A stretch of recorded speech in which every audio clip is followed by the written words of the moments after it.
Audiobook do Livro dos Espíritos. Quarta parte, capítulo 1.10. Natureza das penas e gozos futuros. Questões 965 a 982. 965. Tem alguma coisa de material as penas e gozos da alma depois da morte? Não podem ser materiais, dilo o bom senso, pois que a alma não é matéria.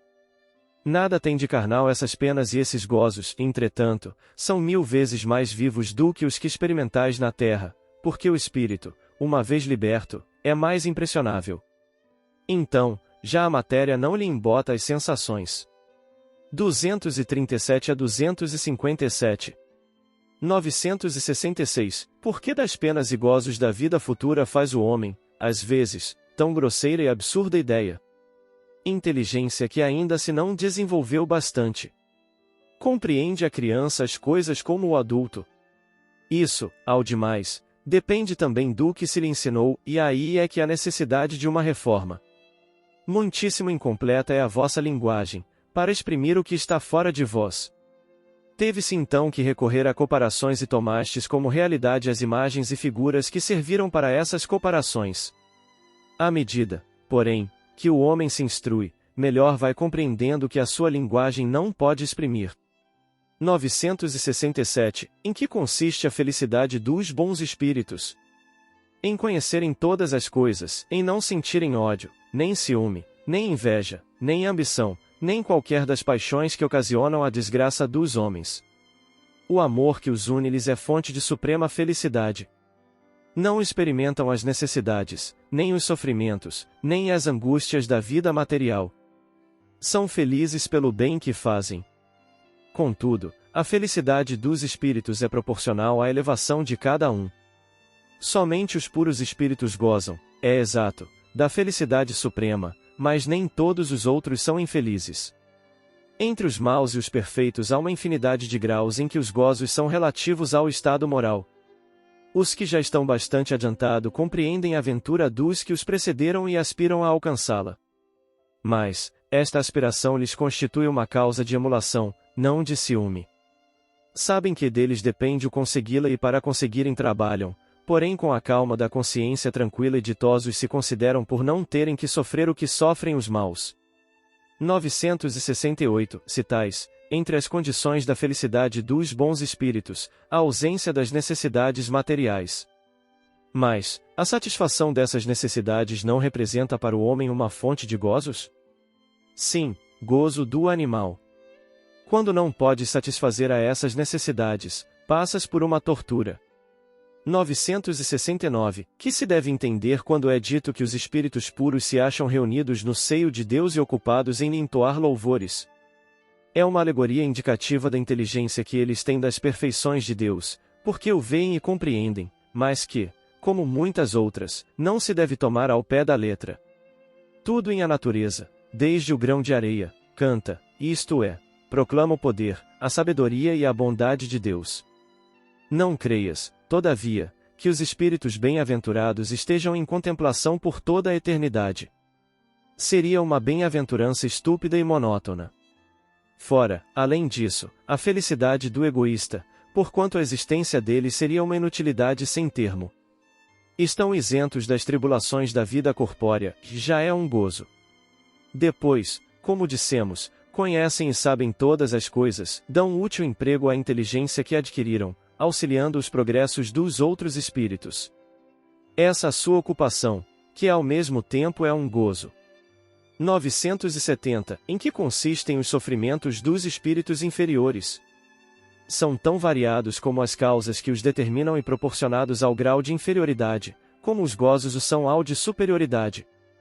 Podem resumir-se assim, e invejarem o que lhes falta para ser felizes e não obterem, verem a felicidade e não na poderem alcançar, pesar, ciúme, raiva, desespero, motivados pelo que os impede de ser ditosos, remorsos, ansiedade moral indefinível.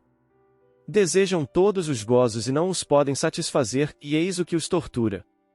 971. É sempre boa a influência que os espíritos exercem uns sobre os outros? Sempre boa, está claro, da parte dos bons espíritos. Os espíritos perversos, esses procuram desviar da senda do bem e do arrependimento os que lhes parecem suscetíveis de se deixarem levar e que são, muitas vezes, os que eles mesmos arrastaram ao mal durante a vida terrena. Assim, a morte não nos livra da tentação? Não, mas a ação dos maus espíritos é sempre menor sobre os outros espíritos do que sobre os homens, porque lhes falta o auxílio das paixões materiais. 996. 972. Como procedem os maus espíritos para tentar os outros espíritos, não podendo jogar com as paixões? As paixões não existem materialmente, mas existem no pensamento dos espíritos atrasados. Os maus dão pasto a esses pensamentos, conduzindo suas vítimas aos lugares onde se lhes ofereça o espetáculo daquelas paixões e de tudo o que as possa excitar. Mas, de que servem essas paixões, se já não têm objeto real? Nisso precisamente é que lhes está o suplício: o avarento vê ouro que lhe não é dado possuir, o devasso, orgias em que não pode tomar parte, o orgulhoso, honras que lhe causam inveja e de que não pode gozar. 973. Quais os sofrimentos maiores a que os espíritos maus se veem sujeitos? Não há descrição possível das torturas morais que constituem a punição de certos crimes. Mesmo o que as sofre teria dificuldade em vos dar delas uma ideia. Indubitavelmente, porém, a mais horrível consiste em pensar em que estão condenados sem remissão. Das penas e gozos da alma após a morte forma o homem ideia mais ou menos elevada, conforme o estado de sua inteligência. Quanto mais ele se desenvolve, tanto mais essa ideia se apura e se escoima da matéria, compreende as coisas de um ponto de vista mais racional, deixando de tomar ao pé da letra as imagens de uma linguagem figurada. Ensinando-nos que a alma é um ser todo espiritual, a razão, mais esclarecida, nos diz, por isso mesmo, que ela não pode ser atingida pelas impressões que apenas sobre a matéria atuam. Não se segue, porém, daí que esteja isenta de sofrimentos, nem que não receba o castigo de suas faltas. 237. As comunicações espíritas tiveram como resultado mostrar o estado futuro da alma, não mais em teoria, porém na realidade. Põe-nos diante dos olhos todas as peripécias da vida de além-túmulo. Ao mesmo tempo, entretanto, nolas mostram como consequências perfeitamente lógicas da vida terrestre e, embora despojadas do aparato fantástico que a imaginação dos homens criou, não são menos pessoais para os que fizeram mau uso de suas faculdades. Infinita é a variedade dessas consequências. Mas, em tese geral, pode-se dizer que cada um é punido por aquilo em que pecou. Assim é que uns o são pela visão incessante do mal que fizeram, outros, pelo pesar, pelo temor, pela vergonha, pela dúvida, pelo insulamento, pelas trevas, pela separação dos entes que lhes são caros, etc. 974. Donde procede a doutrina do fogo eterno?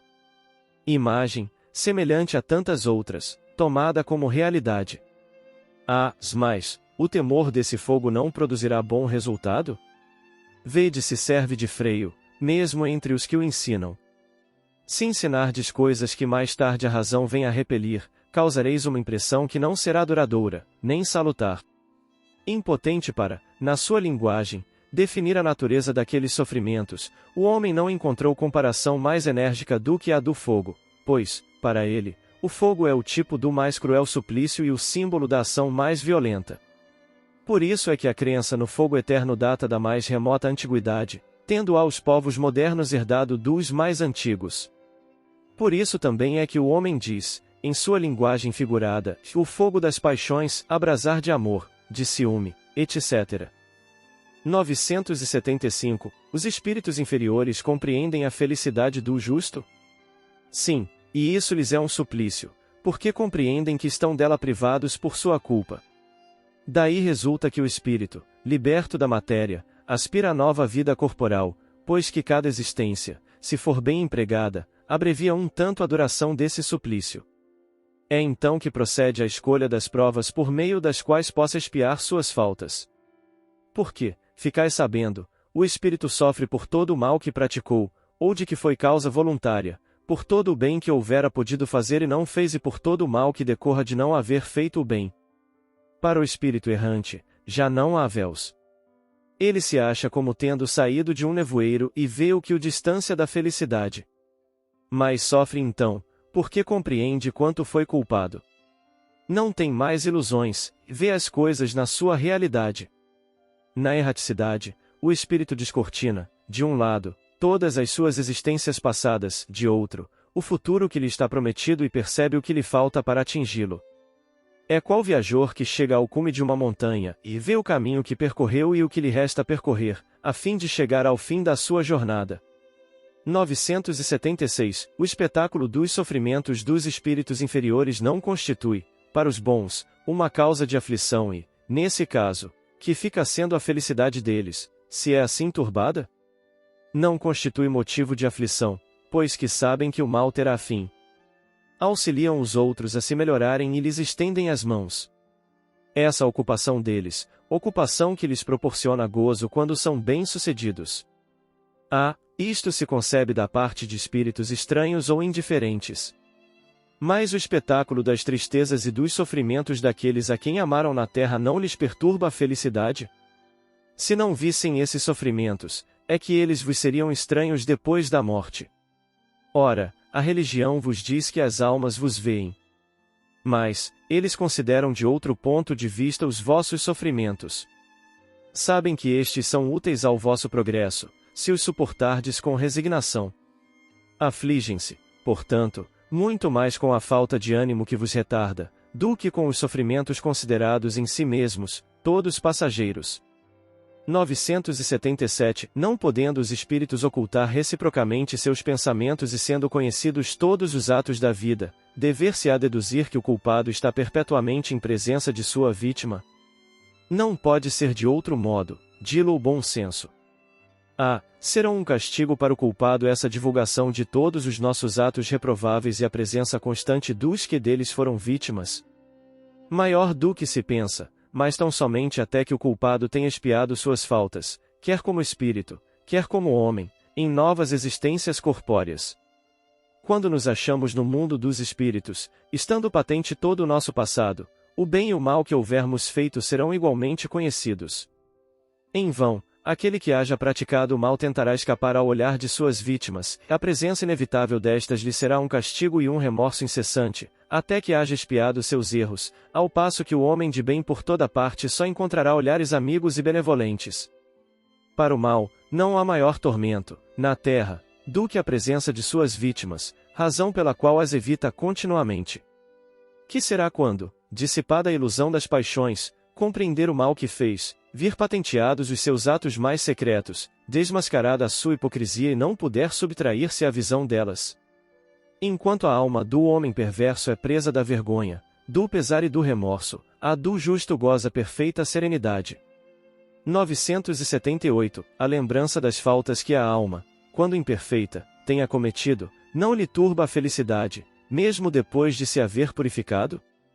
Não, porque resgatou suas faltas e saiu vitoriosa das provas a que se submetera para esse fim.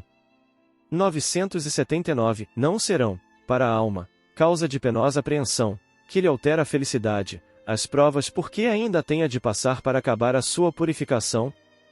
Para a alma ainda maculada, são. Daí vem que ela não pode gozar de felicidade perfeita, senão quando esteja completamente pura. Para aquela, porém, que já se elevou, nada tem de penoso pensar nas provas que ainda haja de sofrer.